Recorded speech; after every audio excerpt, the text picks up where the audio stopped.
everybody. Welcome to iCast Guidance, your weekly Dungeons and Dragons and TTRPG podcast, where every week Rich, Garrett, and I pick up a subject around the culture of gaming and discuss it with you. So, without further ado, sharpen up those daggers. We're going to get started right now. Welcome, Bloomers. We've been at PAX all weekend. Today we've got Todd, Rich, Garrett, and myself. And others. We've got Eric and Olivia too. Oh, we've got Eric and Olivia too. Yeah, we'll be switching out so that we can all mics are not. We don't have 6 mics. We don't have 6 mics or room at this table. We are sitting in our Airbnb. We've got a little makeshift setup. Todd has so diligently been fiddling with all the settings because it's like an echo chamber in here. So if we sound a little funky, that's why, but we're on the road. A sound studio, this ain't. We are also in South Philly. No offense to South Philly, but God, you guys need more parking. And it is gloomy out there. Yeah. Oh. So let's see. I want to start off normal format. So we should read a comment from a listener first, right? To kind of get us rolling on this thing. Of course. So one that was a comment on last week's podcast that went down. We were talking about the do's and don'ts of starting a campaign. Mm-hmm. And we talked about this comment came in from Oland BLO. Loving the channel. Would you ever consider branching out to other systems, or will this remain a strictly D&D focused channel?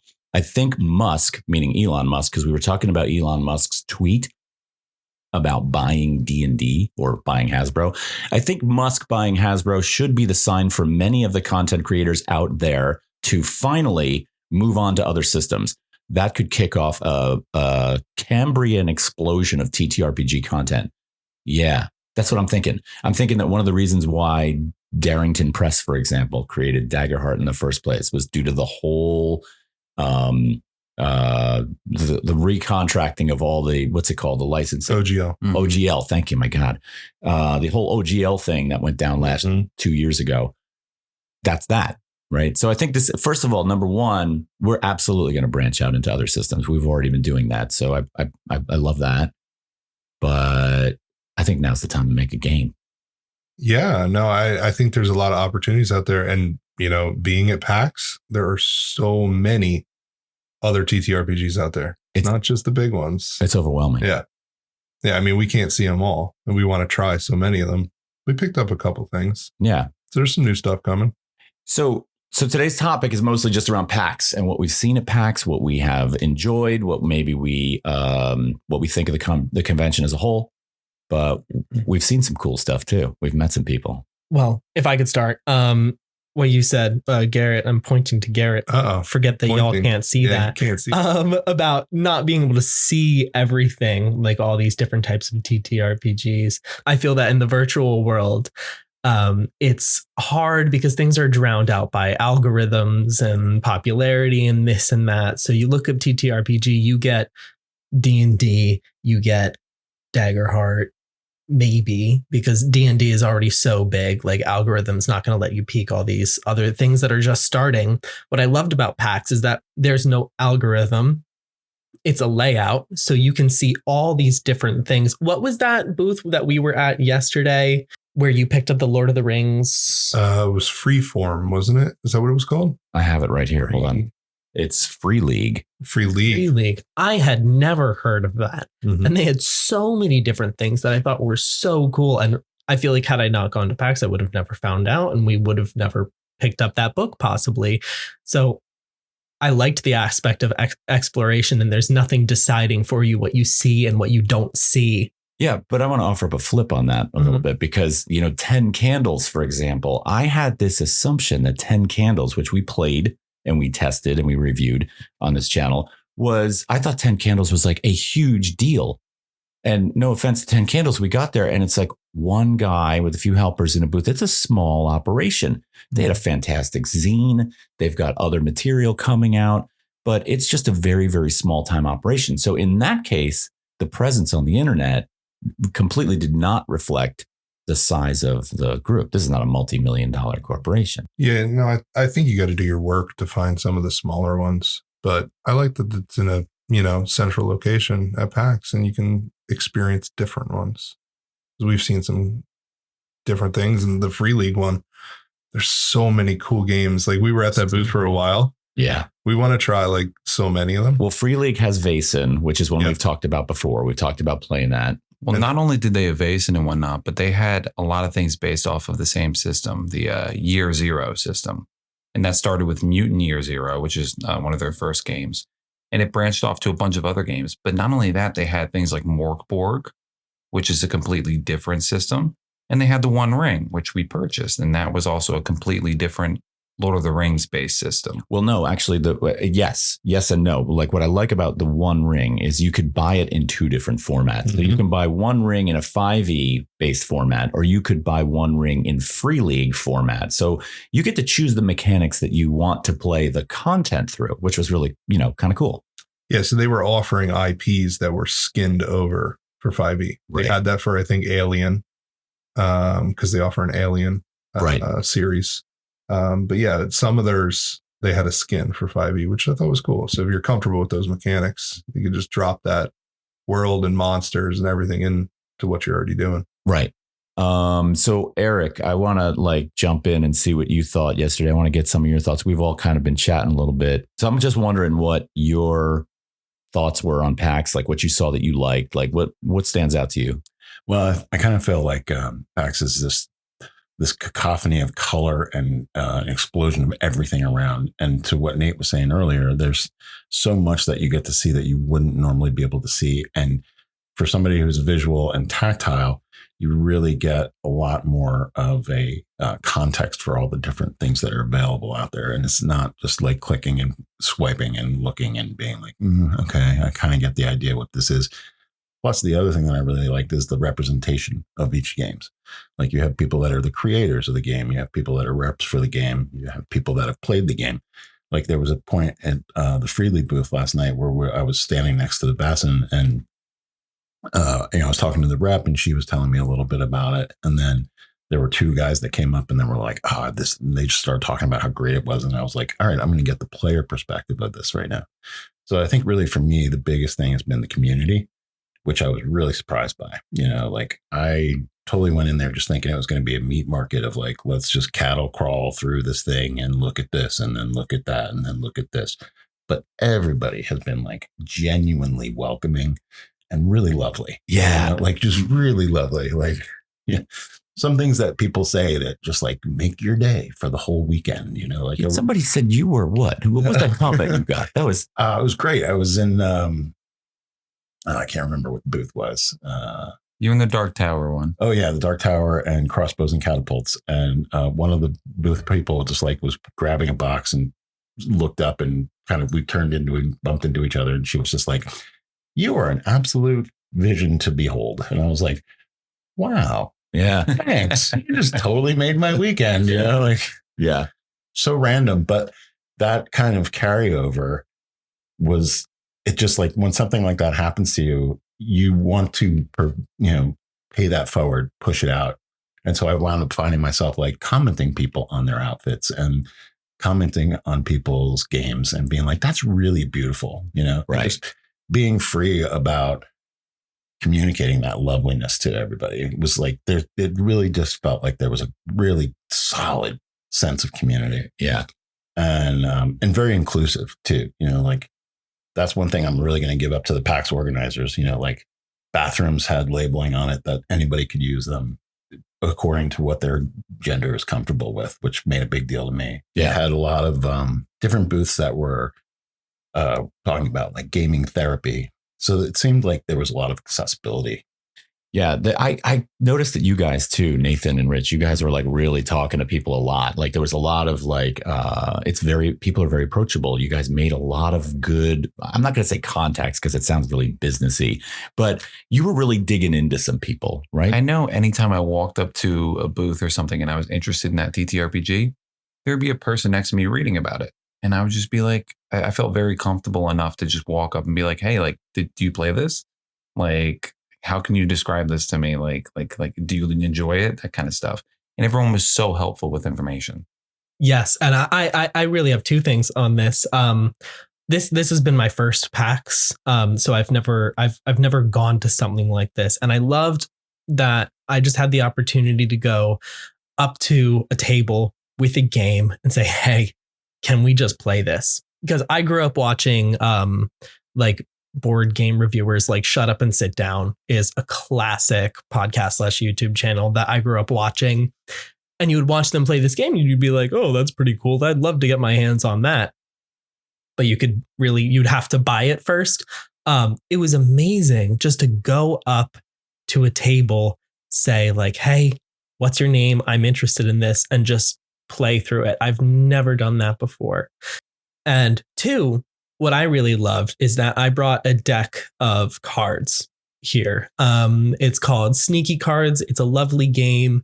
There's a little bit of geolocation aspect to it, which I'll get into. But what it is you have a deck of cards and they all have a task on it. And when you complete this task, each of these cards has an objective, and it's usually something like, defeat someone in a duel, or get somebody to say this special word, or, what the hell does it mean when it says defeat someone in a duel? Yeah. So it could be something like rock, paper, scissors, or like maybe like an actual LARPing duel. You could extend that definition, but I just went up to this. Death, Yeah. Or a fight to the death. I just went up to this woman who had a really cool jacket. I was like, I love your jacket. Also, I'm challenging you to a duel right now. Do you want to do a game of rock, paper, scissors? She was like, oh, okay. So we did best out of 3. We set the rules. I won. And then I got to give her the card. Because you beat her. Because I beat her. And now I said to her, now you are charged with purpose. You must defeat someone in a duel and pass this on to them. So you complete the card. You hand it to the person who now has to complete that card. And then when that person defeats someone in a duel, they in turn hand it on. Exactly. And there's a code on it where I have access to this deck online, and people can like sort of geo stamp it, so I can see where it's been if somebody chooses to track the card. Yeah. But I had to hide a card somewhere. I hid it very early on in the day in an obvious spot in a windowsill. I went and checked on it later in the day. It was gone. So somebody picked that up and probably floated somewhere else in PAX. I just thought that was really fun to go to this convention where everybody's here to play games, and just play a game where you just fuck around with random fools that you think are cool. Well, you're kind of playing a game with the entire population of the convention. Right? Yeah. Right. And you're the clandestine GM of this game. Exactly. Okay, because you can oversee it, right? Like looking on the app. Yeah, if you're looking at the app, you know exactly where it's all going. Yeah. Nice. So I loved that. Sneaky bastard. Fucking. I had an interesting thing going on this whole kind of PAX experience. So I think I was kind of like fingering the pulse a little bit, right? I think that, looking at the landscape of all the booths and everything, in the different seminars that were going on, you can kind of see the landscape of TTRPGs changing a bit and focusing on the role play aspect of it all. Because there were so many seminars on like how to get into character, how to make party connections and all that stuff, and how to role play. And half of the booths were role playing games instead of just board games. And I was really excited to check out that stuff and kind of see where the new, I don't know, like future of TTRPGs is going. Yeah, because you can get a feel. Like I got a sense that, when we're starting to think about the general direction of TTRPGs is going, it seems like right now everyone's talking about narrative immersion, right? Everybody's big selling point is that it's like, how do we get away from the game mechanics? A lot of the stuff we've been talking about, right? Yeah. And that's based on a lot of what we've seen from things like 10 Candles and Daggerheart, so on and so forth. So yeah, if you really get your finger on the pulse a little bit, you can get a sense for where the games are off to. All right. So Eric, you were talking a little bit before about, you were talking about all gender bathrooms. You were talking a little bit about accessibility. That's something I want to get Olivia's word on, because I know Olivia's like a real good, she's really good at assessing like how accessibility in these situations is. But did you have, I want to like trade mics with you and Olivia for a second, but did you have any other thoughts on that? Because I want to bring you back in, but. It was just really refreshing. And I felt welcomed knowing that there were so many people there that would feel welcomed. The last thing that I really keyed into as well is this idea of gaming as a mechanic for behavioral health therapy. There was a couple of booths there that really worked around that and had some literature and some different books that were like the psychology of D&D. Yeah. And to me, that's really interesting because I think a lot of what draws people to TTRPGs is the ability to kind of shed your skin and learn something about yourself by creating another persona and interacting in a different world about that. It's like this ability to put yourself on a microscope in a way that's non-threatening, and you can learn something about it. I mean, obviously, we're there mainly to have fun, but I know that there's a lot of people that are now starting to work this into means of therapy, and so and helping people socialize themselves and all these other various aspects. There's a lot more of a deep dive that I'd like to do on that, but it's one of those things that really appeals to me about that community as well. Yeah. And this is something that I want to like talk more about in another podcast is games like D&D, Daggerheart, all these games as teaching tools or as therapy tools, because I think that there's a really large untapped resource there that I think we're just going to start to see. It's been done already. Like we've done a lot of, like a lot of K through 12 teachers use D&D in the classroom as a tool for teaching. It helps with logic and math and cooperative play, things like that. So there's a ton of information out there just based on how many years that's been going on. But I also feel like as an actual therapy tool, that's starting to just emerge now. Yeah, absolutely. Cool. So I want to get some of Olivia's thoughts on accessibility at this thing, because it's there's a lot of people at this thing. Yeah. So Olivia, when we're talking about things like accessibility at conventions and stuff like that, you're really good at, nailing this down. And so you had some stuff come up. So what happened with you? So I have a couple chronic health issues, and some of those, impact my ability to stand for long periods of time, walk long distances. And when you go to a convention, those things are kind of hard to avoid and they're inevitable.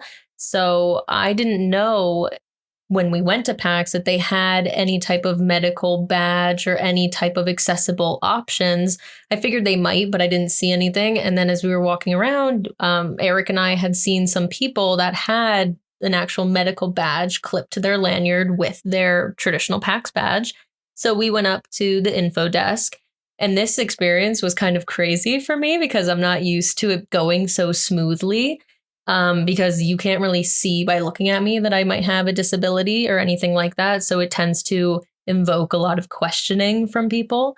But, I walked right up to the info desk and all I said was, "Hey, I have a disability and I just found out about the medical badge. Tell me about that." And he right away gave me a QR code to scan, which had the application for it. He was like, "Just show me when you're done," and handed me my badge, which was crazy. Wow. Okay. So you felt like, as Eric was saying, like you immediately felt like they're taking care of people here. Oh, yeah. And on that form, it asks you if you need a +1, which I put Eric down as my +1 because, he would also benefit from the experiences with that. And it's always great to have somebody with me, so I'm not alone.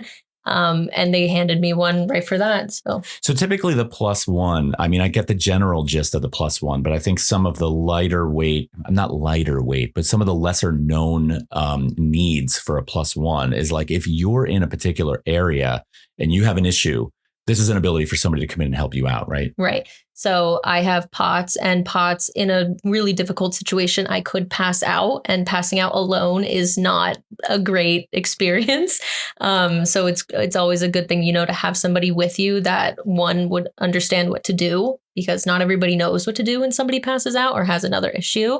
And, just to have that personal comfort of knowing that somebody is with you is helpful. Yeah. And I mean, I mean, you guys totally experience this too, that the overwhelming size of this thing, the number of people, the distances you have to travel just to get in and out of the building, it is a real task. It's a lot. I mean, especially in the beginning of the day, we have to like hike to the far end of the venue and then walk all the way back around, get into a line, and we're herded like, cattle and packed like sardines. And it can be hot and stressful. And someone with Olivia's conditions may experience difficulties in that situation. And I'm glad that you were able to come in the side door, right? And Mm-hmm. get in a little bit early so you can get to places maybe that like you wouldn't be able to if there was a big crowd. Yeah, that as well. I mean, they have a medical badge holder area, which is at, I believe it was, what are they called? Like gate A? What? That's like an airport, but Right. door A. It's kind of like that. Yeah. Entrance A,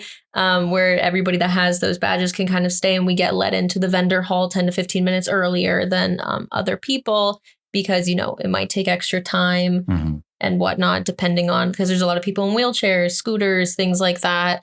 And then I noticed on Saturday, yesterday, they actually had an area by like where you can play all of the games sectioned off for those medical badge holders if they needed to sit down. And it was kind of cool because I like peered in because I didn't need to go in at the time, but I looked in and they had like dividers set up, like it was divided. So if I went in with a couple people, you would have privacy in there. It wasn't like you were just sitting in one big room. Gotcha. It's similar to if you've ever been in like a medical holding at like Disney or like any type of theme park where you can go in and there is like a bed and like a curtain, but they were set up as their own personal like areas. Gotcha. You know, I don't want to be I don't want to be knocking down any other cons here, but and the thing is I don't have a lot of. I went to Comic-Con for years, and I have to say the one thing that strikes me most about PAX, in contrast to Comic-Con, is this place does feel really friendly,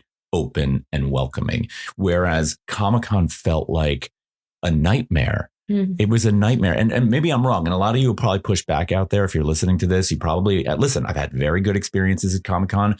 Lately, it is just too much to handle. But one of the things I find ironic about PAX is all of the officials here wear a purple shirt. And on the back of the purple shirt, it says Enforcer. And I'm like, I don't get the feeling like anybody. No, it's like it's a militia group. I know, but it's totally ironic the way it's presented. Yeah. You know, I would say that like PAX is interesting because it has a really unique way of making everybody feel seen or heard, whether it's through like disability accommodations or just like me walking up to a booth and like everybody being able to give you the time of day. Yeah. And explain their game to you, even though there's like massive crowds around. It feels really intimate. And welcome. There was so much community love, which was just really struck me. It was wonderful meeting people, and they would just like, you'd meet people and you'd chat, and then they'd be like, well, happy PAX. And it was just like, I just feel so like warm and lovely. And like, I had expected it to be like maybe a little bit gatekeepy, like, oh, I've been going to PAX since the 1700s BC. Like, but I have a point about that. And like, I don't know if you or Rich like feel the same, and I don't know if you guys have been to other type of conventions other than this. I had never been to any. No, this is all of our that's that's what I thought, but I had absolutely no idea what to experience. And I mean, I play D&D and I play like the RPGs that we do, but outside of that, I'm not a huge gamer, you know, so going to something like this, I felt mildly out of my element at first because I was like, I'm not going to know everything that all these people do. But like you were saying, Nate, it's like the sense of everybody just helping everybody out and talking to everybody. Right. Yeah. Eased that anxiety. Right. With me. And I really loved the sportsmanship of everyone. Todd and I played in a crokinole tournament. Doubles. Yeah. We went through the first round. We were kind of popping off, but everybody was just so lovely. It was all like, good game, genuine thank you. Even if they didn't get to advance to the next round, they were like, thank you. Yeah. This was fun. Yeah. And you mean nobody flipped the board? No, nobody flipped the board. That'd be hard. You weren't there to do it. That's messed up. That's messed up. Todd and I got to the second round and we were cruising and grooving. And then we realized the last team that we had to go up against was really, really cooking. And they ended up defeating us. And so we didn't get to advance further, but we still had so much fun, and they were still like you guys are doing well, like good game. We were both like, I think we both just left being like, this was awesome. Well, there was that one woman who was organizing the crokinole tournament who was totally busting your balls. Oh my God. This woman, I think, what was her name? Lily? I don't remember. From Brooklyn. Yeah. She was talking to us and she was like, do you guys have a crokinole board? And you were like, this guy has a crokinole board. I was like, okay, first of all, there's a crokinole board in my house somewhere. It is not mine. And this woman was like, okay, well, what color's the gutter? I'm like, fuck if I know. And she's like, well, you know what? There's a club in Brooklyn. You can't fucking come. Go to Philly. And then she yells to the guys from the Philly club across the aisle. And she's like, hey, guys, I got you a new member. It's this guy. Doesn't even know the color of his gutter.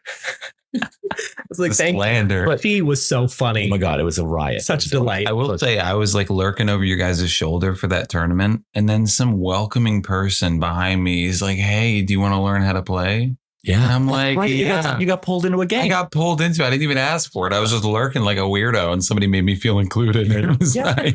And that's the thing too. People were learning how to play in round 1 of the tournament. Right. And like I had expected that to be like gatekeepy as well. But even the most experienced people who were there, by the way, the people who defeated us in the second round got second place in the overall tournament. Olivia and I ran into them yesterday. And I asked him like, hey, how'd you do? He was like, well, we got second. It's like, that's awesome. Yeah. So I'm worried that, you guys, this is your first con and you set the bar really freaking high. Right. Right. If any of you go, I'm going to tell you right now, if any of you go to Comic-Con after going to this, you're probably going to hate it. Yeah. We're not going to Comic-Con, but we're going to GaryCon, baby. I want to go to GaryCon. Like, here's the thing. Speaking on that, at least from if we tied this back to accessibility again for a moment, I'm the type of person that will raise hell if there is people lacking. No way. Oh, this is a surprise. In accommodations and aid. So, for example, if I was preparing in my head because I didn't know how that interaction at PAX was going to go with the info desk, but I was preparing in my head to be like, look, you're violating X, Y, and Z, because that's what I'm so like programmed to do, because people are not like aware of certain like disabilities and issues.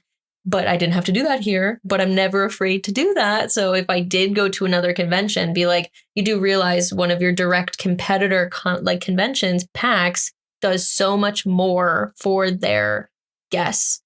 And like just put them on blast. Put them on blast. It's like price matching. It's price matching at Walmart. It's crazy. You never know. Well, I think when it comes to accommodation situations like that, and you having a lot of experience, both good and bad across the board, you probably always got your finger right on the trigger of saying you're violating this. Yeah. And so to go into such a massive situation like this, you're expecting to have to pop off, and you don't. Yeah. And I mean, not just like no place has ever been totally perfect with their accommodations. There's a few things I would recommend to PAX, but we don't have to get into all of that. But they are, from what I've experienced, really great. So like you said, I'm like right on that trigger, ready at all times. And thankfully I didn't have to do that here. Gotcha. Now I got a question for you, Olivia, as a newbie and someone who doesn't play a lot of games. Okay. After, seeing, this mecca of gaming, are you inspired to like play more of them? Did a lot catch your eye or something? Like, how did that work? It was very overwhelming. I'm not going to lie. All of Friday, as we were walking around the floor, I was like a pit of anxiety because it was just everything. Because there's so many different types of like the gaming world here that you don't really know where to look or where you kind of fit in. To answer your question in a short, my mind is definitely more open. And I enjoyed getting to look around and see all of the different types of games and like how deep this like hobby and sometimes even people's professional lives can go. And I found that really interesting. I mean, Nathan taught me how to play crokinole. We were walking around yesterday and I was like, we were trying to figure out what to do, but something that was a little low key because we were both kind of tired. And he was like, you want to go play crokinole or I'll teach you? And I'm like, yeah, let's go. And we sat there and played and I beat him twice. Yes. Nice. You got whooped. I did. That's all right. I beat her 4 more times after that. But she didn't mention that one. No, you're not supposed to say that. It's all right. I will say, it was easy to get into games on the floor, but I'm going to say a negative. I couldn't get into like an actual game of Vaesen or Alien or a horror TTRPG game to save my life. I got up at 8 a.m. Saturday morning, got right on the app, tried to get into any one of those games run by an official DM or GM. And it was incredibly hard. The website was terrible. It glitched out. By the time I got in, it was already sold out.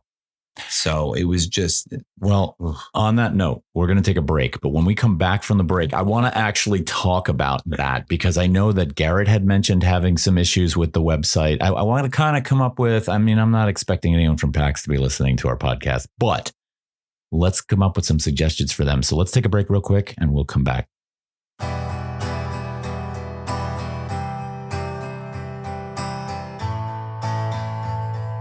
Hey, esteemed listeners. Listen, if you like what we're up to today and you like the content that we produce here at Wither and Bloom Studios and what we talk about on iCast Guidance, today's request is going to be a little bit different. Sometimes I'm trying to get you to subscribe. Sometimes I'm trying to get you to go over to Patreon and support us. Today, I think I'm going to just ask you to share the word. Tell people that we're out there. Tell people that this podcast exists. Tell people that Wither and Bloom Studios are putting together a good thing. I see comments on our channel all the time that we're underrated, and we really want to grow. We want to talk to more people. We love getting into a bigger community, and I feel like you all can help us do that. So do me a favor this week. Tell a friend we're out there. See if you can get someone to listen. It'd be greatly appreciated. All right, let's get back to the show. All right, we're back from the break. And, when we left before, we were talking a little bit about how there are some things that are difficult to deal with at PAX. Like you were talking about some bad website issues and stuff. And I know the three of us sitting here have had our share of problems. So what do we got? So the PAX app, god awful. It's god awful, man. I mean, the navigation things is fine. It's okay. Like the maps are cool. But like every morning at 8 a.m., you have to register for all the events during the day. And it crashes because too many people hop on there. And by the time you actually get into one, I was there waiting at 7:55 to get into something. And I still couldn't get in to play a single game. It was crazy. And I was like, it's fine to get into like the events you don't have to pre-register for, because you just go to the door and make sure you're there and you get in. But anything you have to register for is a hassle. Yeah, the app's got some good things and, negative things. I'm not going to totally trash it, but like I've had some complaints where it's like, I spent a whole week prepping for this thing, more than that. And I was looking at stuff on, BGG, like online, and they have a whole preview for PAX that shows all the vendors, what you can buy, what's available to demo or play, buy. They put prices on there, everything. This is like, online. PAX's app. There's a whole, all it really is a map. You can look around on a map, find the vendors. You can favorite your vendors on the PAX app. Why the heck, if you favorite a vendor? So if you're doing the research for that vendor, you favorited the vendor. Why, when you go to the interactive map that can actually show you how to walk around the floor to get to that, why doesn't it highlight that vendor? It's simple things like that, where it's like, if you're going to create like a list or something, why can't it expand like into your map of like a view? Because then it's like now you're bouncing back and forth between three different things. It's like, okay, this vendor's at this number, but then you got to bounce to a map and it's like, okay, it's somewhere over there. It's not user friendly, I feel like. Yeah, I had some frustrations around that as well. But one of the things about it is that, I was like, I want to see this on the map. Mm-hmm. But I realized later on that there was a favorites list. So I could still kind of track things that I thought were interesting and that I wanted to go see. And the thing that was useful for me was the way that they had the convention center labeled with the rows. Yes, so that's good. That was helpful. And to have that app accessible on my phone all the time was good because, paper trees. Yeah, I found that I would go to the PAX app to see if somebody was at the con. Mm-hmm. And then once I saw they were or were not at the con, I was like, all right, cool, I'll figure it out. Because digging into that thing, and on top of that, you have zero reception inside of that damn building. So trying to get anything to function, even vendors were having trouble getting their point of sale units to communicate with the Wi-Fi. Yeah, like that's a bandwidth thing. You're talking massive amounts of numbers of people in a building that's the size of a city block in the city of brotherly love. Yo, shout out to Philly, all my film peoples, Federal Grip and Electric. There we go. What's up, boys? Spicy. Oh my God. But seriously, like there is a literal shit ton of people in a city block that it's a big event. Yeah, are utilizing a lot of bandwidth. So I'm seeing that there are issues, but also trying to cut them a little bit. Well, no, yeah, for all the love that we're throwing them, and we've got a lot of love to throw at them, there's some things they do need to fix. I mean, for example, I feel bad for you, Rich, because you tried to get into so many things that you showed up for early and you'd be capped. The line was capped. You're out. We tried to go to the Daggerheart panel on Friday afternoon. We got there an hour early. Completely capped. Not only was it capped, but there were at least 300 or 400 people that were waiting just in case they could get in. Now, last year, Garrett, you and I went to see Matt Mercer last year, and we got there 2 hours early, and we were almost in front. Yeah, we were probably, I don't know, 50, 60 people deep, something like that. So if you're going to this thing and you want to participate in an event, you got to save a lot of time. So it's a banger. There's a lot going on. I did not know that. Too. Yeah. I made my itinerary like pretty close together, maybe half hour in between everything. Dude, you came with a clipboard of like organization. It was fucking beautiful. I was so excited, and I got to, I think, 7% of things on my clipboard that I wanted to see. Yeah. Yeah. I just want to say clipboard one more time because that Clipboard. fucking geek of geeks. I love that story. Yeah. Analog, flipping it back around. I'll do that over my phone any day. I hate my phone. I still get physical like calendar books because I don't want to put it in my phone. Wow. If you're out there looking for a business to start and you listen to this podcast and you want to be at one of these cons selling your product, make a customized pocket protector that has like the logo of your game of choice on it. So here's my pocket. It's like your clipboard, right? Pocket protector. I don't know what the fuck a pocket protector is. Then you're not. Oh my God. We're back in the All right, we're not going there. thing. We're not going there. Is that like the Urkel thing? And he would put like the thank you. the notepad and like the okay, Yeah, good. You're redeemed. all right. All right. So wait a minute though. For all of the things it's really hard to do at this con because of the population of this con, there are some really cool things that you can do. Like, for example, the people you can meet, right? So we had some great experiences in this regard. Oh yeah, you can like reserve meetings with like the developer of like your favorite game and get them for a whole half hour, like we did with 10 Candles. Yeah, exactly. That was nice. But also, like, we went for an autograph signing with Ginny D. We stood in line for a while. We had some fun with the people in line. Ginny D took her time with everybody. She was generous, and it was included in your badge price. Okay. Yeah, that was huge. And I want to throw this out there. I mean, for those of you that go to Comic-Con for this crap, you know that not only do you get gouged on your badge price, but then every single person you want to meet out there, they're going to dig a hole in your wallet a little bit deeper. It's like, oh, you want that photo with Mark Hamill? That's going to be $350. And I'm going to say that because I did that. Okay. That Comic-Con cost me $1,000. Right. But here, when you buy the badge, you see that Ginny D's talking, or you see that Abria Ironguard's talking, or you see that the dungeon dudes are talking. You just go. That was nice because as being my first con, I thought this was like the way it goes in every con. I was like, this is so nice. You just walk up to things and do it. This is so cool. Yeah. Yeah. Well, to your point too, I think it's really a lot about the people in that community again, and that they are so committed to what they're doing and what they're building and what they're putting out there in the world for people to play. Like we had gone and seen this one game, Mistwind, and I wanted to try and play it because it looked really cool. There's like sky whales and trade routes and fun stuff. And so when I went back to the booth after seeing it the first day that we were there, and they were like, oh, all of our opportunities to play it are completely full for today and tomorrow. But then they kind of like went and talked to the owner of the booth, and they were like, do you think we can squeeze these guys in? And they literally like made a slot for us to come and play.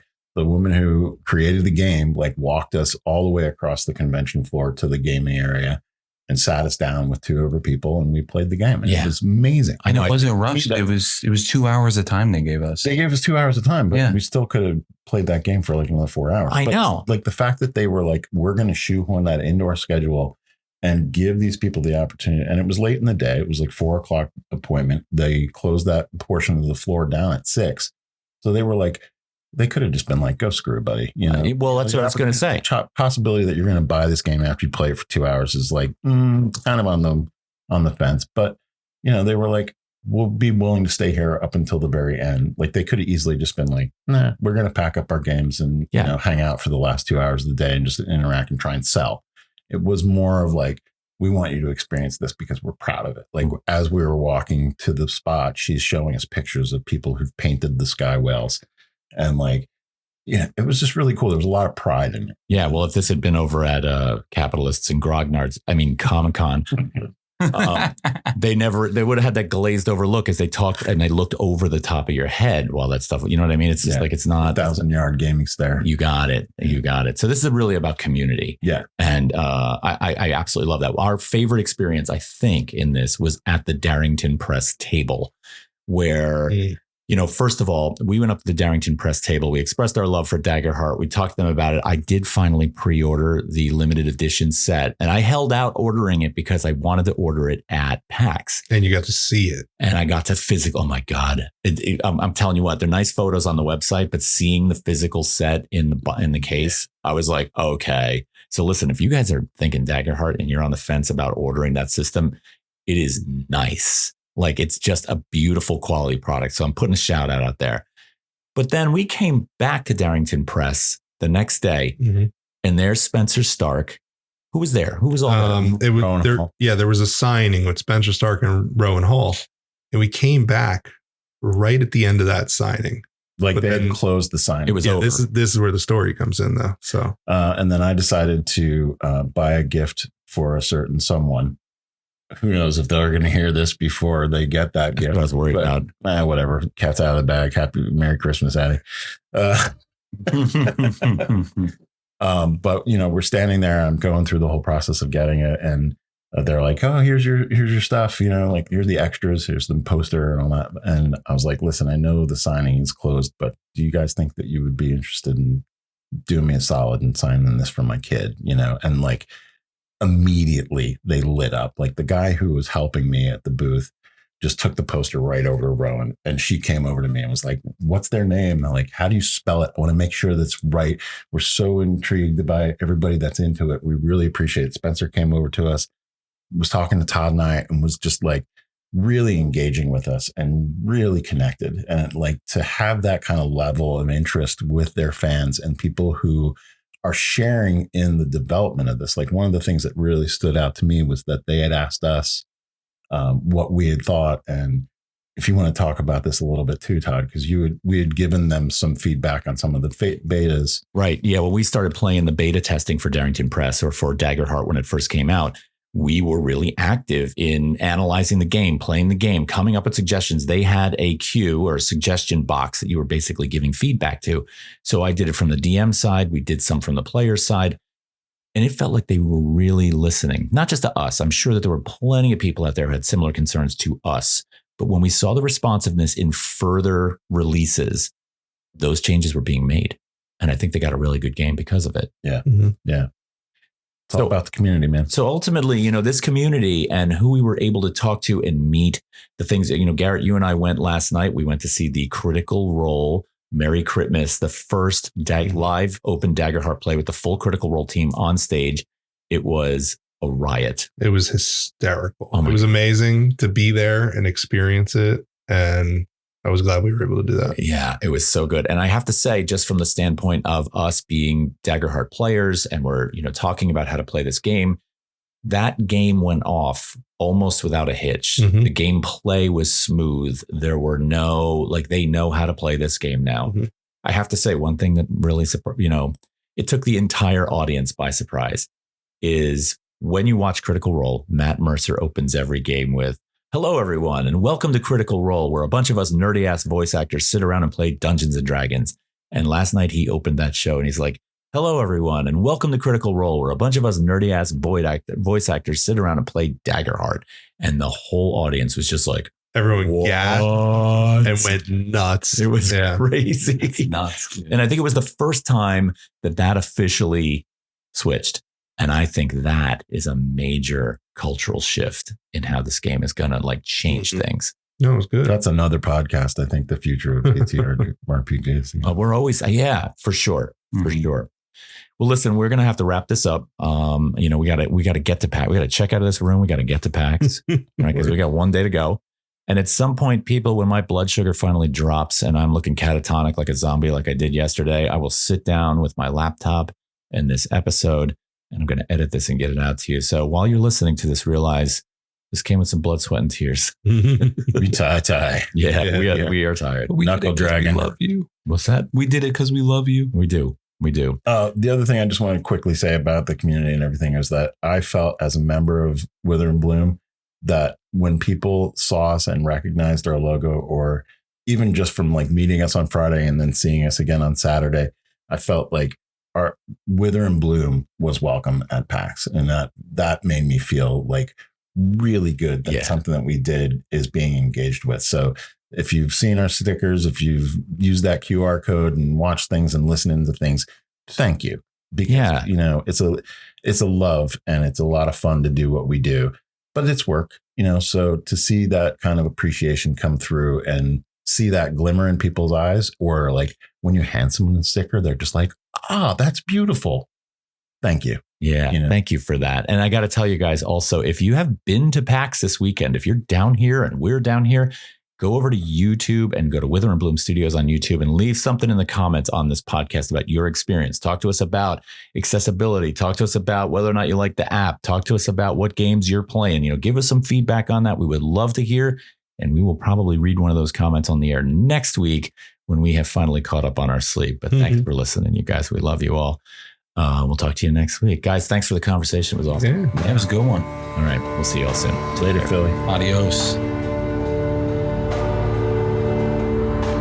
All right, everybody. Thank you for listening to iCast Guidance. iCast Guidance is produced by Todd Lambrix, Garrett Brennan, and Rich Froman.